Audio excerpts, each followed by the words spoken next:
Hey, Kyle's Wonderful here again with another wrestling review. This time it's WWE Smackdown from August 19th, 2022, live from Montreal, Quebec, Canada. This is the hometown of both Sami Zayn and Kevin Owens, so maybe we'll see both of them tonight, but we know for sure we'll probably see Sami Zayn since he's on SmackDown. But a few months ago, we did see Kevin Owens show up to SmackDown, so at that point, he told Sami Zayn that the bloodline didn't really respect him. And after last week, it kind of seemed like Sami has had enough of the bloodline. So something like that might happen. But then I saw the news that broke a couple hours before SmackDown started that there will be a five-way match tonight on SmackDown to decide the number one contender for the Intercontinental title against Gunther at Clash at the Castle. So in this match is Sami Zayn along with Happy Corbin, Ricochet, Madcap Moss, and Sheamus. Since there's going to be a lot of Ireland fans at Clash at the Castle, I definitely thought it was going to be a good choice to pick Sheamus for that. But maybe the hometown hero here, Sami Zayn, could get the big win. Also, Ricochet's been on a roll as well, and Corbin and Moss do reignite their rivalry in that match. So it should be a good one. Then we heard some weird news also come out a few hours before SmackDown started, and this was about the first round match, the final first round match in the women's tag team title tournament. It was supposed to be Natalya and Sonya Deville taking on a randomly made up NXT tag team who've never teamed together before, which was weird to start out with, and that was Zoe Stark and Nikita Lyons. But Zoe got absolutely destroyed by Mandy Rose in their NXT title match on Tuesday. Zoe Stark can no longer make this event tonight. So NXT will instead send a brand new or a whole different tag team, and it should have been them from the begin with because they are the best tag team currently in NXT. Even though they're not the champions, they are two-time champions over 200 days combined. Gigi, Dolin, Jacy, Jayne, Toxic Attraction. So Toxic Attraction will take on Natalya and Sonya Deville in the final first round match in the women's tag team tournament. And I was wondering if Toxic Attraction might bring their leader, Mandy Rose, who's been NXT Women's Champion for 696 days, not 900. That'd be insane. You never know though. So that's definitely interesting news to come out before SmackDown started. When the brackets were first announced, my first thought was definitely, why is it randomly put together Zoe Stark and Nikita Lyons when it should have been Toxic Attraction? Well, now it is, so that's cool. Gigi Dolin and Jacy Jayne will be making their main roster debut, and they have to be the favorites now, winning in this match to win because of their tag team chemistry they have. Natalya and Sonya Deville have a tiny bit of chemistry together, but they'll be real upset about this late change because Gigi and Jacy have been teaming for a year and winning titles in NXT. So Sonya Deville is probably going to yell at Adam Pearce at some point about this. There was also before I went to bed last night, I checked out Twitter and I saw there was some beef between Shotzi and Liv Morgan. It wasn't made official yet, but it seemed like they wanted a match for tonight. So I was thinking that was going to be a match tonight as well. Liv might be rushing back a little too fast from her arm injury from Ronda Rousey at SummerSlam and ahead of Liv Morgan defending the title in 2 weeks at Clash at the Castle. So that's against Shayna Baszler. So we'll see if that match happens tonight. Also scheduled for tonight is the WWE and Universal Champion Roman Reigns. He'll be here for a face-to-face meeting with Drew McIntyre ahead of their big title match at Clash of the Castle. So a lot of people will be watching this one closely, including Karrion Kross and Theory. Theory still has the Money in the Bank briefcase, don't forget. So he'll be looking at any chance, since Roman isn't around very often, any chance he gets, he'll be watching them. So let's get into this week's episode of SmackDown. It is number 1200, and it is from Montreal, Quebec, Canada. So the first thing we see is Ronda Rousey coming out again here, and she gets on the microphone and says, "All right, I paid my fine, but I'm not leaving until you lift my suspension." And Adam Pearce now comes out and says, "Well, I can't just lift the suspension. That decision is above my pay grade. So I'm just going to ask you to leave the ring peacefully." Ronda doesn't really seem like she wants to leave here, so Adam Pearce sends in some security guards. Ronda Rousey takes out 4 of them in a row here. So now Adam Pearce gets the police involved instead, and they arrest Ronda Rousey to open up this week's SmackDown. We follow Ronda all the way to the police car where she's yelling at Adam Pearce the whole time, basically to let her get unsuspended and let me out of this. But the police car leaves here with Ronda Rousey in the back as an SUV pulls up. Out of the SUV steps Roman Reigns. He's all by himself here, and he walks into the building as we go to a commercial break here. So that was a really fun start, and everything that they've done with Ronda Rousey since Triple H has taken over has been some of the best stuff that we've seen out of Ronda Rousey in the second time that she's been back. Everything before that has been pretty bad with Ronda, and now ever since Triple H took over, like since SummerSlam, Ronda's been a lot better, a lot tolerable. That was some terrible television to watch Ronda earlier in the year, but all this stuff she's been doing now, she gets in this episode hauled out to jail, so that's some fun stuff to watch. So, like I said, Roman Reigns then pulled up in the SUV, and we went to commercial break. When we come back, it is going to be time for the first round match, the final first round match of the tag team title tournament. Natalya and Sonya Deville come out first here, with Natalya being in her home country of Canada. They got big cheers, or Natalya did. Then Gigi, Dolin, and Jacy Jayne come out. Toxic Attraction. They were the late replacements for Zoe Stark and Nikita Lyons, and they do play a little video here on SmackDown explaining who they are for people who don't watch NXT. So it just kind of explained who they were and all the things that Toxic Attraction were doing in the last year of NXT. So before the match can start here, we see in the crowd in the first row, right behind the announcers, is Bayley, Io Sky, and Dakota Kai. So they're holding up tickets. They bought tickets to sit first row behind to watch this match. So they're not even in the finals yet. They still have to get past Asuka and Alexa Bliss on Raw this week. So, but here they are, the potential finals opponent, who it was a little weird because this one's not even the semifinals either. So, no guaranteed that the winner of this match would even get to the finals. Anyway, Bayley and Io and Dakota are here, and Gigi and Natalya are going to start the match. So Natalya wins a little grappling exchange here, of course, with the superior experience and grappling advantage over Gigi. But Gigi gets out and gets wrist control and takes Natty down, showing she has a little bit of skills as well. So Gigi's now talking trash to the crowd and almost loses right here on a roll-up. Sonya Deville now tags in and hits Gigi with a shoulder tackle and a nice spear after that for a 2 count. Gigi completely botches a T. Harris attempt now. Sonya didn't have any clue what to do, so the match kind of just stopped for 2, maybe even 3 seconds. Gigi and Sonya didn't quite know what to do. That's unfortunate for Gigi, and she was probably nervous making her big debut on the main roster. Just this to Harris wouldn't pull off, and then Sonya didn't know what to do either. So then another botch thing is Pat McAfee didn't know what Jacy Jayne's name was, and Bayley must have been able to hear him, so she says, "Her name's Jacy Jayne, you idiot." So that was hilarious. I love Bayley.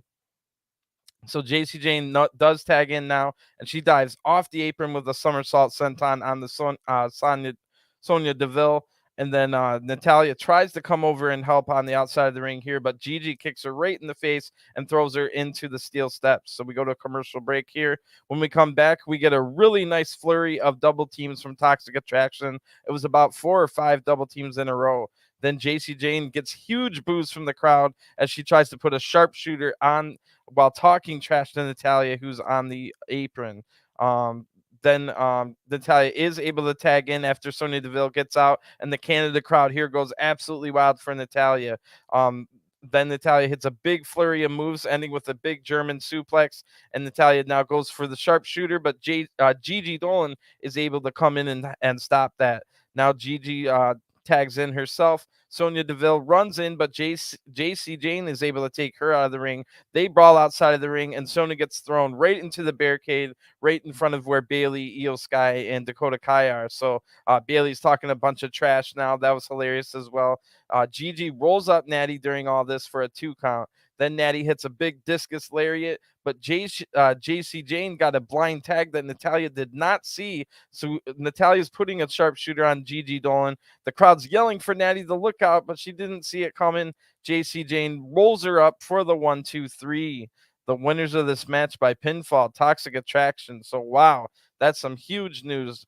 12 hours ago, Toxic Attraction weren't even in this tournament. Now they're in the second round. And I love this. I love the fact that they won. They should have, because they have the more chemistry together. And that's why Natalya and Sonya Deville's really going to be mad about the late replacement. The team they were about to face had even less experience as a team than they did. And I think they only have one tag match as a team, Natalya and Sonya Deville. So, unlucky for them, but big time. This is great for Toxic Attraction. I thought that they should be close to being up on the main roster. Hopefully, Mandy Rose can come up with them, because they are best as a trios team. But it is good to see everybody, let everybody get a good look at them without Mandy Rose, who everybody has seen before. So let them get a little bit of experience here before they get all three together. Maybe they're not going to all three to be together, and we'll just have to figure out. But that's pretty cool.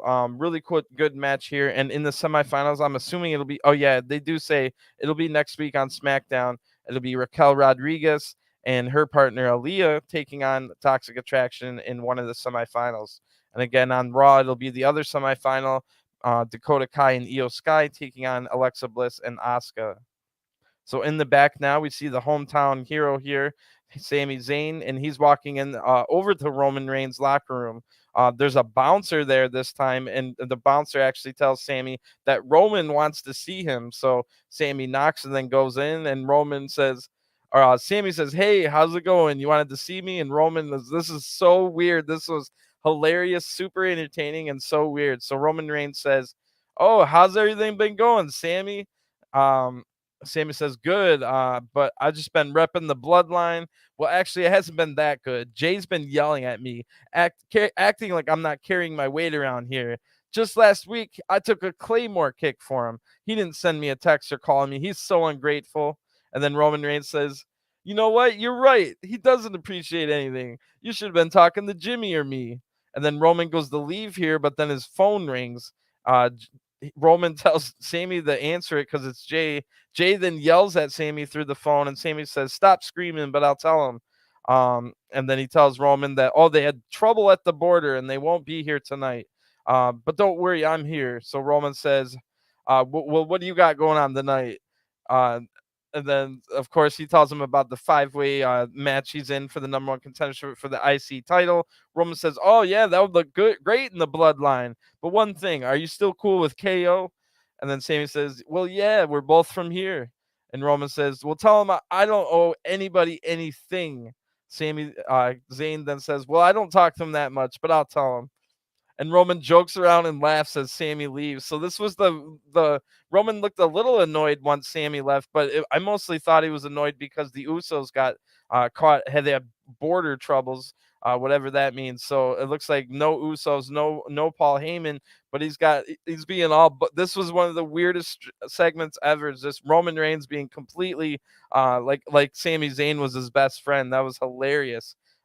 Obviously, Roman must have known that the Usos should have been here already, and he wasn't able to get them here. So he must have felt like he needed Sami Zayn's to watch his back tonight, apparently, with that face-to-face with Drew McIntyre and potentially Karrion Kross watching him back. And you never know when they're going to strike with the briefcase as well. So that explains why Roman was being super buddy here, but it was hilarious to watch. Really entertaining stuff. The crowd was actually laughing. You can hear him laughing in the background at how absurd it was. So anyway, when we come back from a break now, we see highlights from last week's really good main event. It was Gunther retaining the IC title against Shinsuke Nakamura. This was a really fun match. You love to see a good Intercontinental title match like that. And they also ran last week another video, just like they did for the U.S. title on Raw.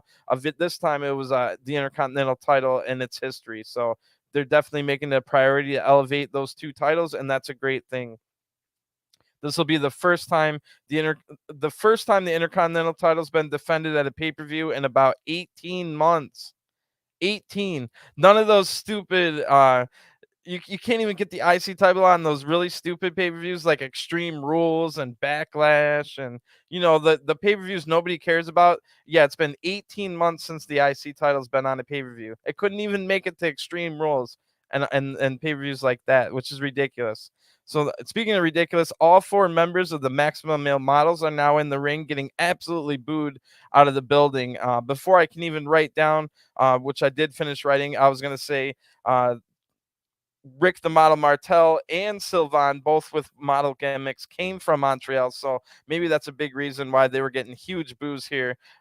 They like their own versions of the French Canadian models. Anyway, they get interrupted right away before Max Dupree could say anything by Hit Row. So Hit Row comes out, and whatever Max Dupree was going to say, now Max says, well, this is our time, and you're not model material. So Top Dollar and the Shante the Adonis then attack Massey and Mansois, sending both Duprees, Maxine and Max, running away. So Hit Row, then all of a sudden just a rap performance breaks out here. They had cool lighting and smoke effects and all kinds of stuff. A really good song as well. It was talking about being back, appropriate for them getting a second chance here. B-Fab and Top Dollar had a verse, but Ashante the Adonis was mostly just a hype man.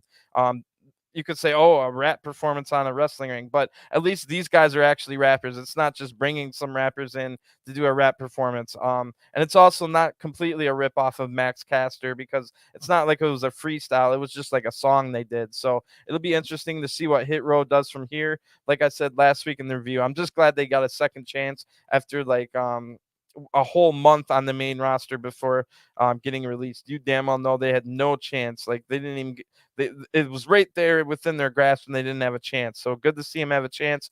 Pyro even goes off to end this segment and their song. So Michael Cole now tells us the 5-way match for the Intercontinental title #1 contendership will be next. But when we return from the ad break, we get a little spooky video here, and it's Scarlett holding up some tarot cards. I didn't quite know the meaning of them, but Scarlett has these tarot cards, and then Karrion Kross says, "Good evening, Mr. McIntyre. Something I said seemed to have upset you, that you're the chosen one." Which begs the question, why? Whether you like it that or not that you are the chosen one, just like Reigns. That's what you are. When you failed, they chose someone else. They chose a new person to set the table, and they chose you, and they were wrong. So big fighting words there. The video ends, and it was really well shot video. Really good looking, like all spooky and cinematic. So these are some fighting words. Drew McIntyre is not gonna like that, and so that's gonna be interesting to see where that goes from here. So yeah, it is going to be the 5-way match for the Intercontinental title #1 contendership. Winner gets to fight Gunther at Clash at the Castle. So out first for this 5-way is Sheamus. Like I said earlier in the review, definitely would have been my pick to win because he's from Europe, and there's going to be a lot of Ireland people there at Clash of the Castle. There's going to be a lot of German people there at Clash of the Castle as well. So we'll get a nice Germany versus Ireland match if Sheamus can win here. That's who I was thinking would win, but you never know, because the big hometown hero Sami Zayn was in this match as well. And then Ricochet's been looking really good lately. I wasn't thinking Madcap Moss or Happy Corbin had much of a chance, but you never know, it could have been. So Sheamus first, Madcap Moss out second, Happy Corbin third, Ricochet out fourth, getting huge crowd reactions from the crowd here. But then the absolutely go wild. The crowd goes wild, blowing the roof off the building when Sami Zayn comes out. Sami dances around like crazy and soaks in all the cheers. So Sami's definitely feeling on top of the world, getting this kind of reaction from his hometown crowd. And he just had Roman Reigns being nice to him. So Sami's just on top of the world for sure. And this is definitely awesome to see. Great television when you can see people getting that big of cheers. It's really awesome to see. So big Ole chants as the bell rings. Ricochet then goes after Corbin right away, but Corbin runs out of the ring.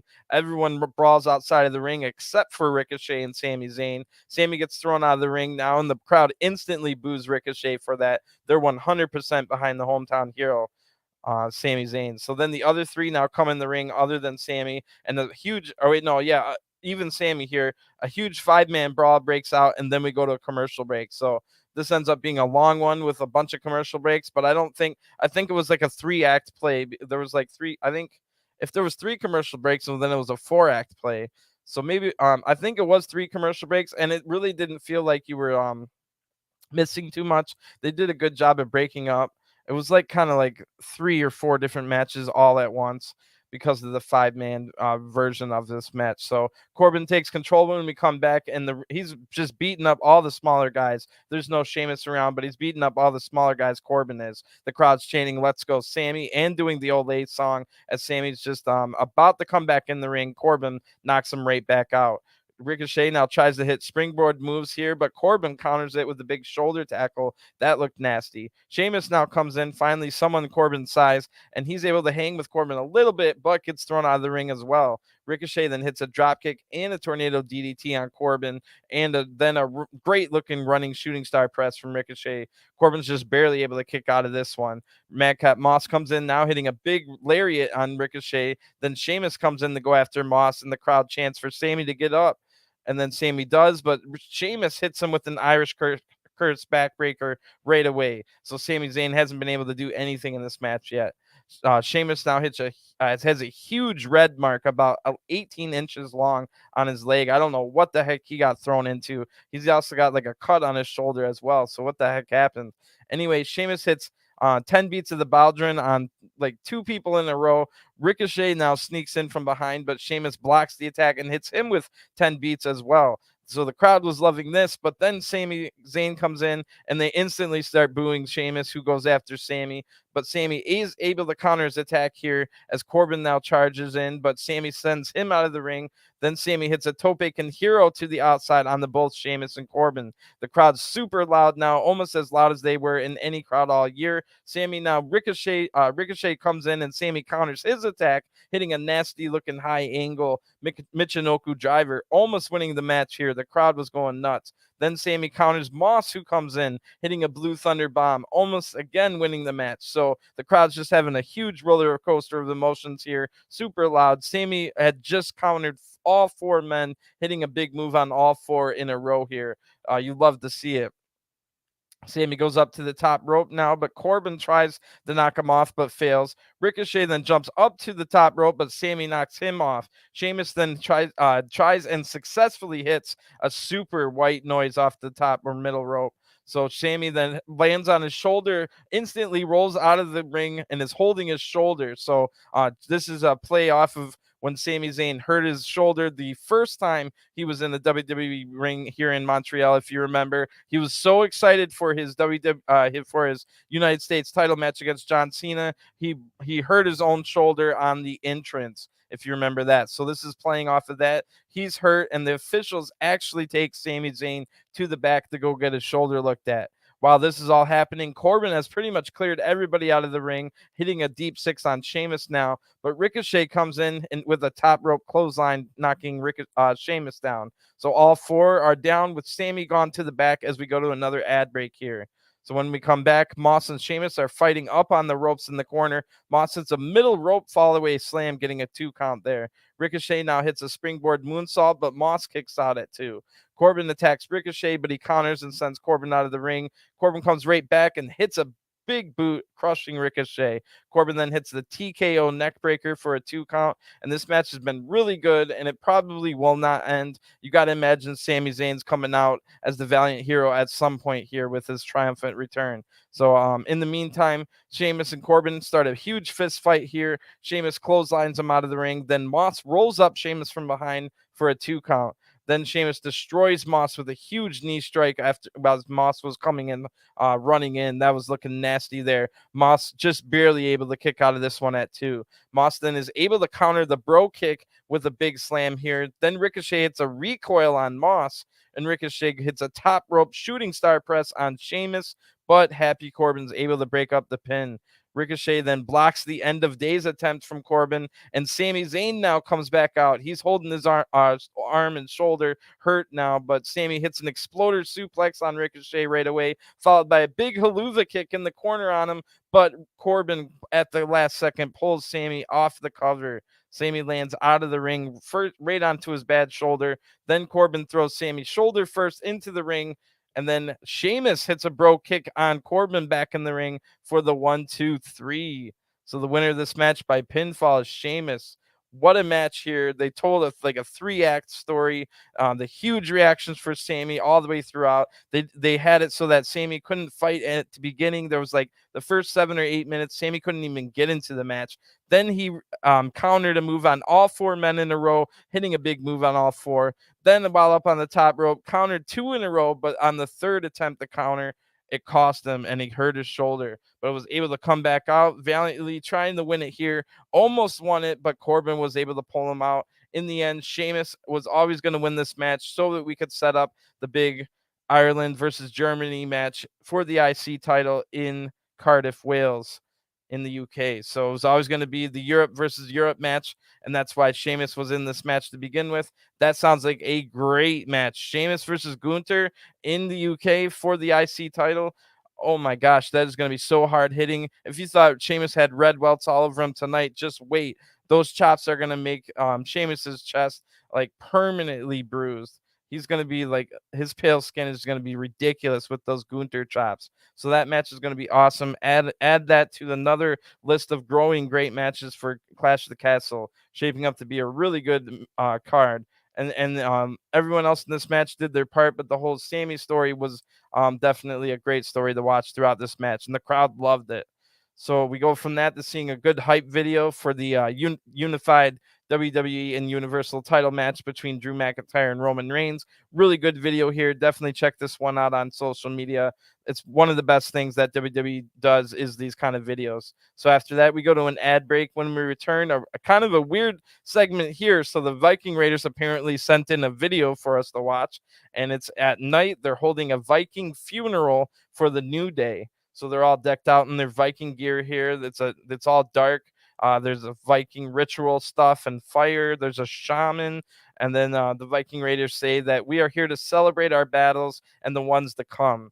You are great heroes, but your time is past. You failed to heed our warnings. Your folly and pride has led you here. Now Valhalla awaits. Soon the sun will set upon the new day, and it will be dark. It would be the dawn of a new Viking day, which is just a terrible line.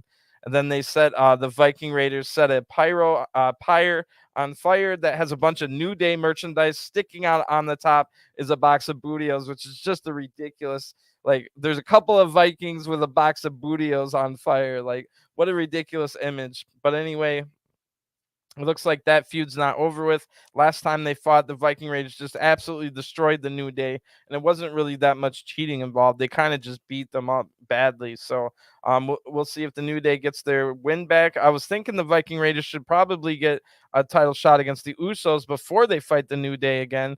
Have them lose to the Usos or something, or win the titles if you wanted, but looks like it's just going to be the New Day again. So we'll see where that one goes. Nothing official set up as far as when that match might happen. So we go to a recap from last week now, where Shayna Baszler attacked the arm of Liv Morgan, but at the end of the segment, Liv was able to put Shayna Baszler through a table. Now we're in the back, and Liv is stretching out her arm, looking ready for a match here. So she is going to face Shotzi tonight. Just like I was about to go to bed last night, and I saw on Twitter that Shotzi and Liv Morgan were having beef. That basically led to them saying, well, let's have a match. So I knew that was going to be a match tonight. So Liv Morgan says here that if I played it safe, I would have never won this title in the first place. I know I have a target on my back. Every woman around here will do anything to take it, but I'll do anything to keep it. So that's kind of answering the question I had at the beginning of the review, where I said, is it going to be too soon for Liv to come back before she has a big title defense against Shayna Baszler? Then we go to an ad break, and the crowd seems to be cheering for Liv while she was in the back. So maybe she's not going to get the big boos and the you tapped out chance tonight. So we'll have to wait and see.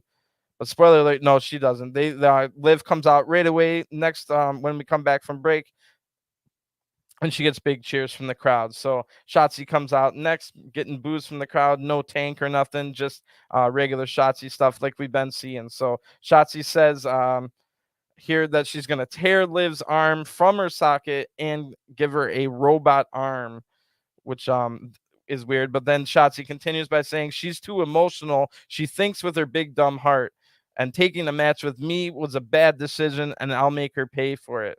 kind of like we were wondering, is this going to be a bad decision? Anyway, Shotzi wants to test the strength when she gets out there, right on the bad arm, but Liv just kicks her right in the gut and doesn't want to do that. So Liv then hits a knee strike and a drop kick.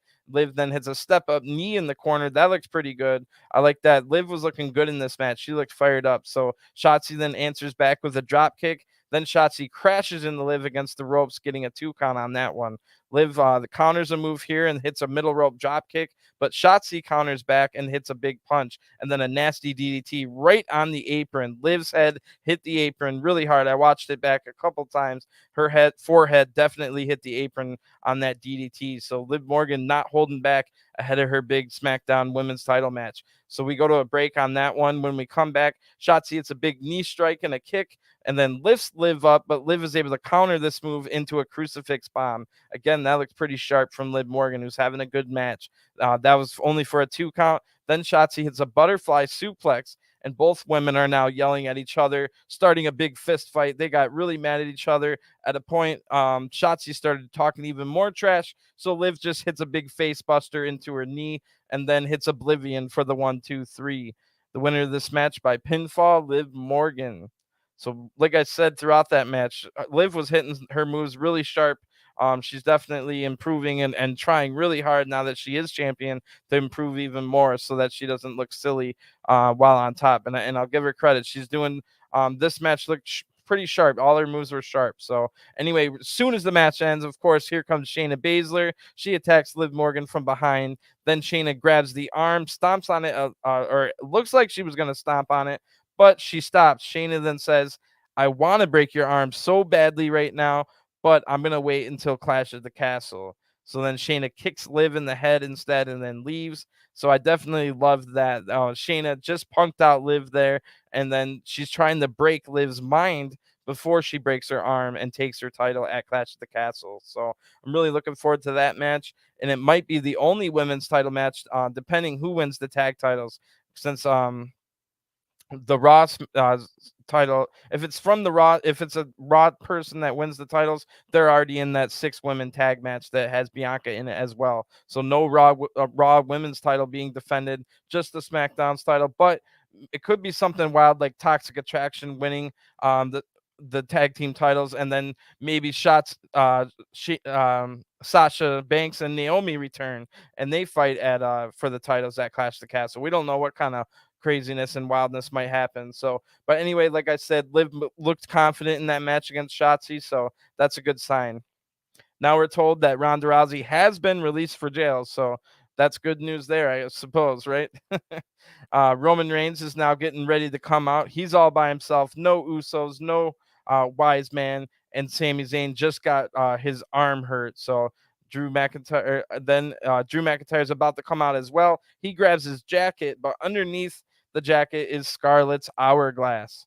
Drew just throws his jacket right now. Apparently, he doesn't need it anymore and shakes his head while walking away.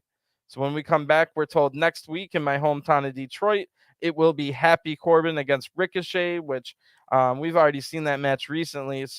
And we've seen them interact tonight. So I can't imagine anybody's too excited about that match. But then we're also told that it will be in the semifinals, Toxic Attraction against Raquel Rodriguez and Aaliyah. So those are our 2 matches set up already for next week. Now Roman Reigns comes out, and this will be the main event segment. And no backup for Roman Reigns. Like I said, even Sami Zayn's hurt. Like earlier was one of the funniest segments of the year with Roman Reigns like being best friends with Sami Zayn, but now Sami is hurt probably in the trainer's room. So we now see a replay of Brock Lesnar F5ing Paul Heyman through a table to explain why Paul Heyman isn't here. Not that he would help Brock not that he would help Roman in a fight. But anyway, then they remind us that the Usos have bad border troubles. They're not going to be here either. Another big news note here. Roman Reigns has new scary CGI thing. This is true nightmare fuel. It was Roman Reigns' head on top of a tree with a bunch of sprouting roots. And it is true nightmare fuel. I don't know what I just witnessed with Roman's head on a tree.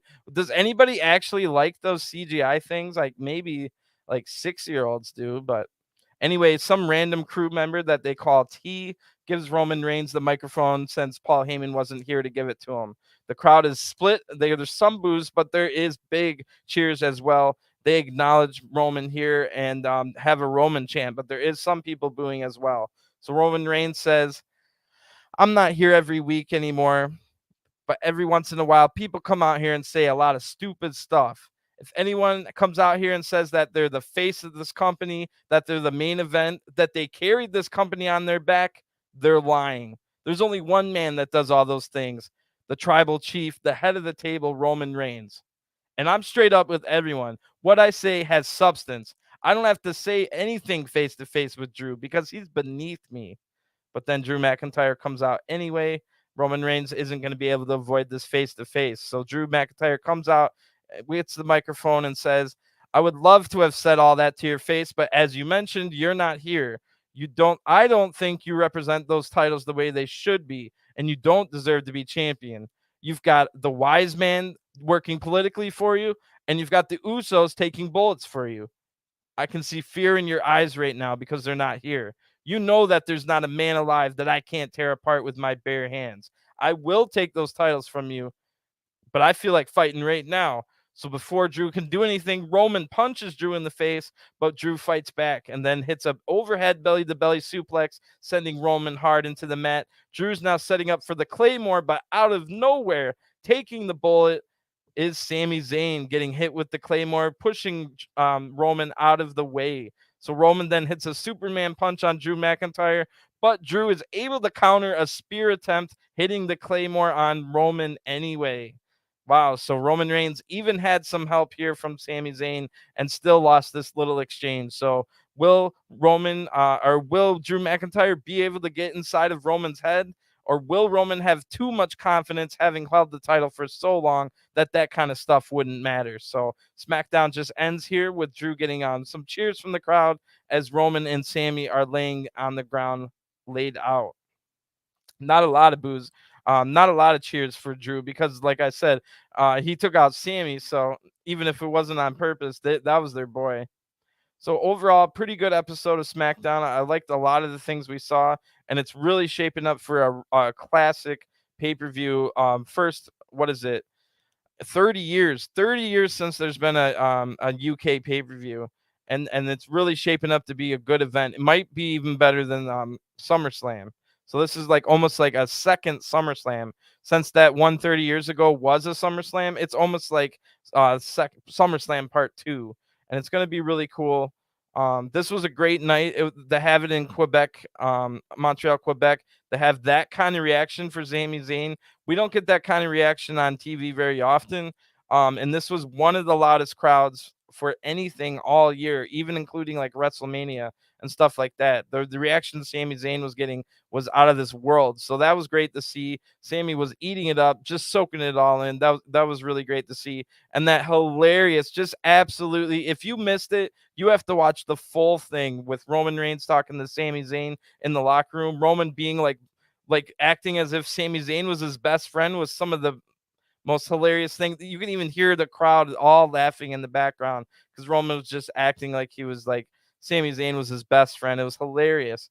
Obviously he was just acting because he didn't have his wise men and the Usos here. So just everything kind of clicked tonight. I loved the fact that it should have always been, if you're going to send an NXT team, it should have always been Toxic Attraction. They got the big win. That was great to see as well.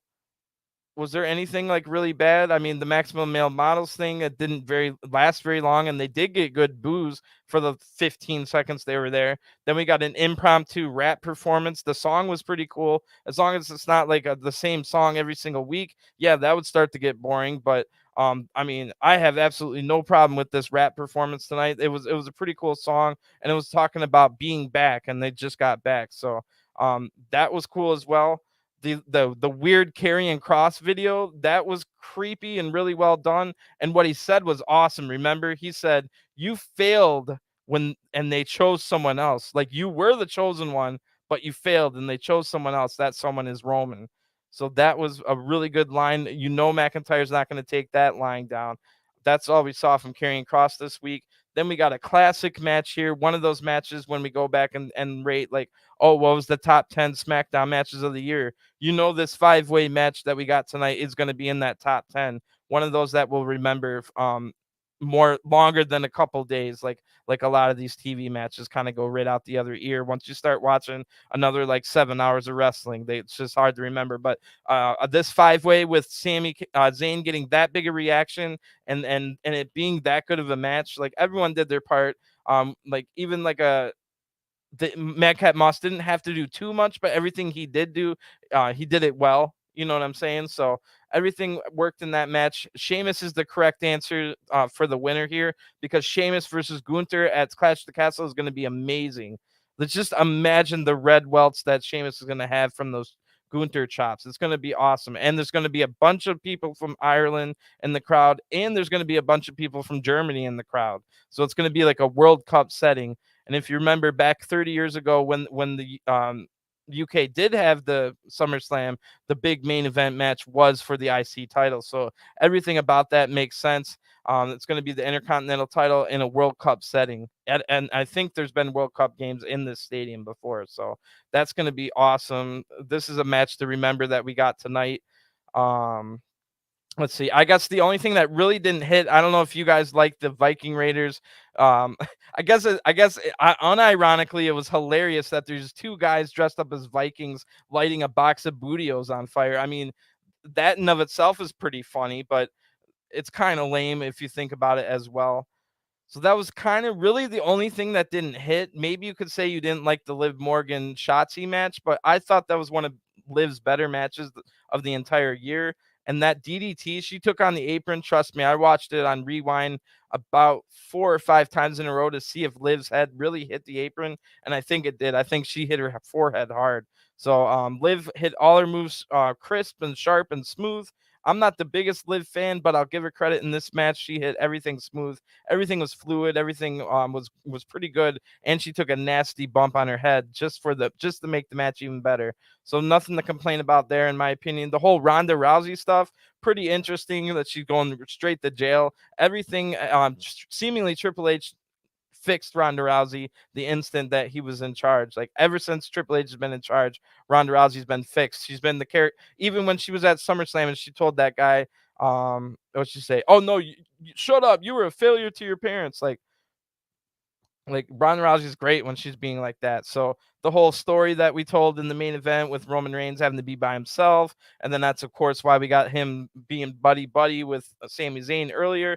That was a well done story. And then it wasn't quite Moxley CM Punk levels of jabs back and forth between Roman Reigns and Drew McIntyre, but it was still pretty good. It wasn't like lame. They weren't doing anything cringe out there. Roman Reigns was upset that on Raw, Drew McIntyre said that he was carrying the company on his back, and Roman was like, "Well, who do you think I am?"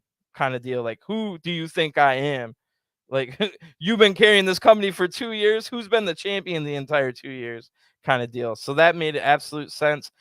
Drew saying, "Well, I would have told you, but you're not here." I mean, that's not as good a comeback because Roman already said, "Well, I'm not here anymore." So but then saying that you don't deserve to be champion, I mean, that's kind of borderline breaking kayfabe when you say that. I guess it's already a thing because the crowd always chants, like anybody winning their first title, they chant you deserve it and stuff like that. But for the wrestler to say I don't know if you deserve it, then it kind of takes away from, like, well, no, he won the match, but he fixed it. I mean, just the word deserve is the only problem with that. He fixed it by saying you got the wise man doing all the politicking, you got the Usos taking bullets for you, and then even tonight when those three weren't here, he was able, Roman Reigns was able to sweet talk enough for Sami Zayn to take another bullet for him, meaning that at any given point Roman Reigns could sweet talk people, any random person. Hey man, I need you to take a bullet. I'll add you to the bloodline. You'll get a title match. You'll be a big star. I need you to watch my back tonight. So basically, like, Roman Reigns has shown tonight that it doesn't matter who is not here and who is here. He can find someone to watch his back. So pretty good SmackDown overall. I don't see too much wrong with it. That even the one thing I didn't really like, the Viking Raiders thing, that lasted like no longer than a minute. So you can't really complain about it. pretty good stuff overall. And I'm looking forward to Clash of the Castle a lot. So I'm really, really looking forward to that. We've got it'll be 2 weeks. I can't remember if it's a Saturday or Sunday pay-per-view, but 2 weeks from this weekend. That meaning we've got 2 Smackdowns and 2 Raws left. A lot to set up. Still, we can still set up some pretty good matches, but we've got the card is shaping up pretty well. We know what the big matches are. It's going to be Liv Morgan, Shayna Baszler. It's going to be Roman Reigns and Drew McIntyre. Probably Seth versus Riddle. You got to imagine that'll be a big match. Somebody is going to fight Lashley, and that'll be a big deal. So we got a lot to look forward to. Make sure you check out my reviews from Raw as well, because a lot of our questions will be answered on Raw, including who goes to the finals of the women's tournament. It'll be Io Sky, Dakota Kai taking on Alexa Bliss and Asuka.